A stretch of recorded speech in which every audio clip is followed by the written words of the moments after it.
వివాహమై ఏడాది కూడా కాకముందే ఓ నవ్వదు ఆత్మహత్య చేసుకుంది. జీవితంపై విరక్తి చెంది ఉరేసుకుని సూసైడ్ చేసుకుంది. శారీరకంగా మానసికంగా భర్త పెట్టిన వేధింపులు భరించలేక బలవన్మరణం చెందింది.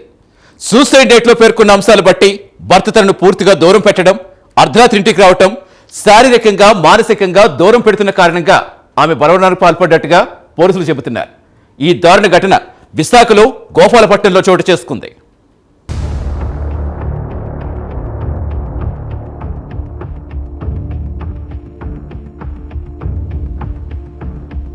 దేశంశెట్టి విజయశ్యామల అనే వివాహిత ఉరివేసుకుని ఆత్మహత్య చేసుకున్న సంఘటన గోపాలపట్నం పోలీస్ స్టేషన్ పరిధిలోని రామకృష్ణనగర్లో చోటు చేసుకుంది. శారీరకంగానే కాదు మానసికంగానూ భర్త పెట్టిన వేధింపులే ఈ బలవన్మరణానికి కారణమని మృతురాలి తల్లిదండ్రులు ఆరోపిస్తున్నారు.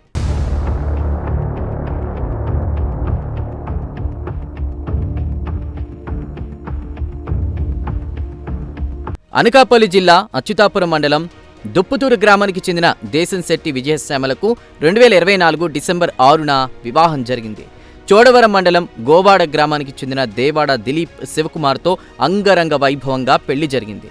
వివాహ సమయంలో 5 లక్షల రూపాయల కట్నం, ఎకరా భూమి, 1,60,000 విలువైన ద్విచక్ర వాహనం, 8 తులాల బంగారం, ఆడపడుచు కట్నం కింద ₹1,00,000 సారే ఇచ్చారు.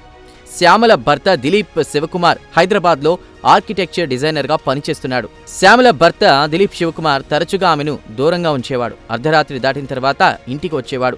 ఎప్పుడూ ఇతరులతో పోలుస్తూ, ద్వేషిస్తూ మానసికంగా వేధించేవాడని తెలుస్తోంది.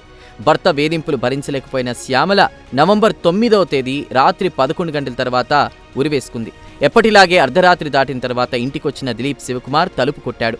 చాలాసేపటి వరకు తలుపు కొట్టినా తలుపు తీయకపోవడంతో తలుపు విరగ్గొట్టి వెళ్లి చూడగా శ్యామల ఉరివేసుకుని కనిపించింది. వెంటనే కిందకు దించి తన అన్నా వదినలకు సమాచారం అందించాడు. వారు వచ్చిన తర్వాత పోలీసులకు సమాచారం ఇచ్చారు.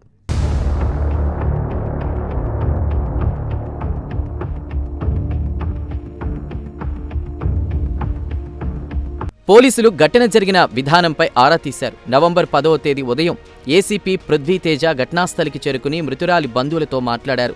సూసైడ్ నోట్లో పేర్కొన్న అంశాలను బట్టి భర్త తనను పూర్తిగా దూరం పెట్టడం, అర్ధరాత్రి ఇంటికి రావడం, శారీరకంగా మానసికంగా దూరం పెడుతున్న కారణంగానే ఆమె బలవన్మరణానికి పాల్పడినట్లుగా పోలీసులు చెబుతున్నారు.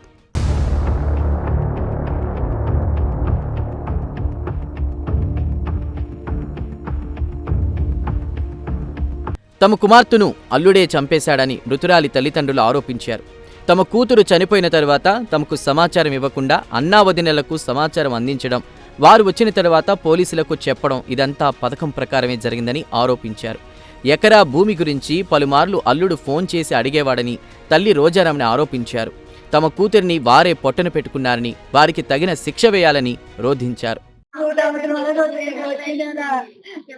డిసెంబర్ 6వ తారీఖు అయ్యింది బాబు. అక్కడ 3 నెలలు వచ్చేసి ఇక్కడ అప్ అండ్ డౌన్ తిరగలేక ఇక్కడికి వచ్చి పెట్టరా బాబు అంటే పెట్టారని నేనంతా పెట్టమన్నది. పిల్లలు పాడైపోతున్నారు అంటే ఇక్కడ పెట్టండి పోనీలే తీసాడు కదా అనుకున్నాం. తీసాడు అనుకున్నాం, వస్తూనే ఉన్నాం. ఆరు వస్తూనే ఉన్నారు. వచ్చినప్పుడు ఏదో చెప్పాలా మాకు కట్నాలు. ఇప్పుడు అంత 50 లక్షలు ఖర్చు పెట్టుకున్నాను. 30 అదొక 5 తులాలు ఫస్ట్ పెట్టాను. మళ్ళీ మొన్న 5 తులాలు కొనిస్తాను. ఎంత పని చేశాడు, ఎంత పెట్టాను సంతోషించాను. ఏమని భూమి రాయలేదని పెట్టి పెట్టాడేమో నాకు తెలియదు. అది అడిగాను, అమ్మ భూమి రాయలేదు బాగా పెట్టి పెడుతున్నాడా అని అడిగాను. అదేంటి ఆ అమ్మ ఆడుతుంది, ఆ అమ్మ అంటుంటది, ఈ దిలీప్ ని నడిపేస్తుంది, దిలీప్ నడిపేస్తుంది. వాళ్ళ అమ్మ వాళ్ళను వాళ్ళ అమ్మ బాబు వాళ్ళే నడిపేస్తున్నారు అని అంతే. అమ్మ ఎప్పుడైనా మీకు ఫోన్ చేసి ఇలా అబ్బాయి కట్నం కోసం హెరాస్మెంట్ చేస్తారని చెప్పిందమ్మా?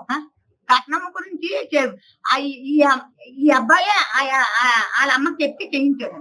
ఆ అబ్బాయి అన్నాడు మరి భూమి పాస్ బుక్ చేస్తారైతే చేయలేదు. భూమి పాస్ బుక్ చేద్దాం బాబు, కొంచెం టైం ఇవ్వాలా, ఇచ్చేస్తాము, టైం చెయ్యాలా.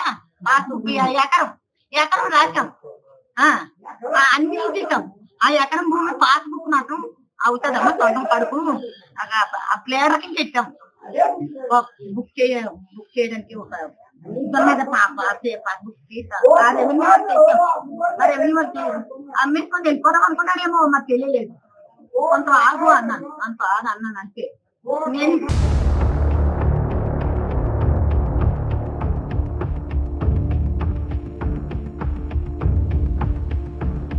మృతురాలి సోదరుడు తన సోదరి మరణంపై తీవ్ర ఆవేదన వ్యక్తం చేస్తున్నాడు. ముందు రోజు రాత్రి 10 గంటల సమయంలో తన సోదరి తనతో మాట్లాడిందని, తర్వాతి రోజు ఉదయాన్నే తన సోదరి చనిపోయిందని పోలీసుల నుంచి ఫోన్ వచ్చిందని తెలిపాడు.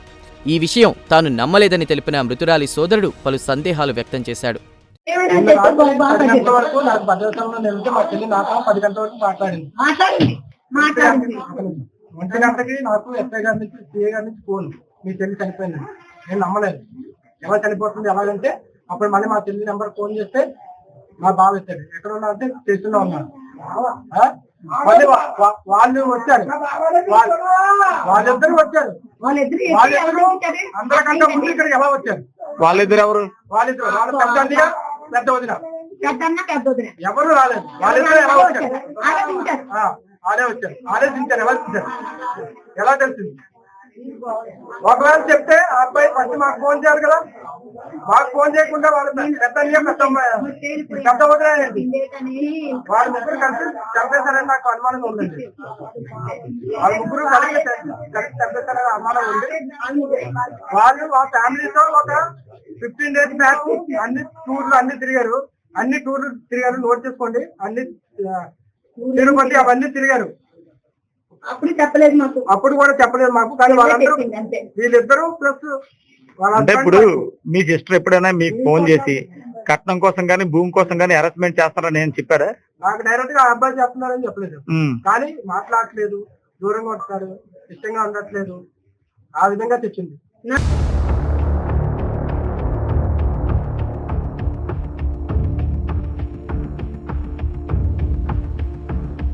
Airport CI Shankar Narayana, SI Appalanaidu ఘటనకు గల కారణాలను ఆరా తీశారు. మృతదేహాన్ని కేజీహెచ్కు తరలించారు. తల్లి రోజారమణి ఇచ్చిన ఫిర్యాదు మేరకు పోలీసులు కేసు నమోదు చేసి దర్యాప్తు చేస్తున్నారు.